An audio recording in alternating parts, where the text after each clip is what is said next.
Que faire si un appel téléphonique d'un proche ou d'un parent du second degré vous informe soudainement qu'ils ont un cancer de l'estomac? Après que le choc de la nouvelle s'est dissipé et que vous les avez réconfortés, que faites-vous ensuite?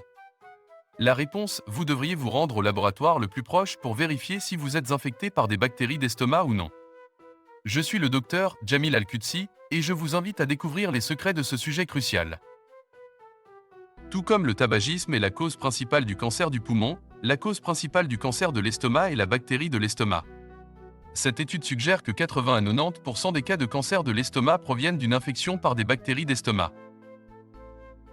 Peut-être la chose la plus dangereuse à propos des bactéries de l'estomac est qu'elles ne causent pas de symptômes notables chez 80 à 90% des personnes infectées. Cependant, malgré l'absence de symptômes, cela n'empêche pas les bactéries de l'estomac de causer un cancer de l'estomac. Par conséquent, il est crucial d'être vigilant et de s'assurer de l'absence de bactéries de l'estomac et de les éradiquer. Comment les bactéries de l'estomac causent-elles le cancer? En vérité, les bactéries de l'estomac contribuent à l'immortalité des cellules cancéreuses et empêchent leur mort. Les bactéries de l'estomac travaillent en détruisant ce que l'on appelle la caspase 3.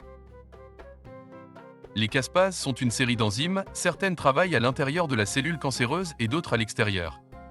Ces caspases sont responsables de la mort cellulaire programmée dans les cellules cancéreuses. Par conséquent, lorsque les caspases sont désactivées par les bactéries de l'estomac, la mort des cellules cancéreuses de l'estomac s'arrête. Elles continuent de vivre et de se multiplier, ce qui signifie l'existence et l'augmentation des cellules cancéreuses. Ici, nous avons des cellules cancéreuses existantes qui ne meurent pas et de nouvelles cellules cancéreuses qui s'ajoutent à celles anciennes, qui ne meurent pas non plus. Cela explique pourquoi une masse tumorale, composée de millions de ces cellules cancéreuses, continue d'augmenter en taille et ne diminue jamais, envahit les organes voisins et se propage aux organes distants du corps. Ici, nous recommandons le miel de Manuka et de Canuka comme solution préventive.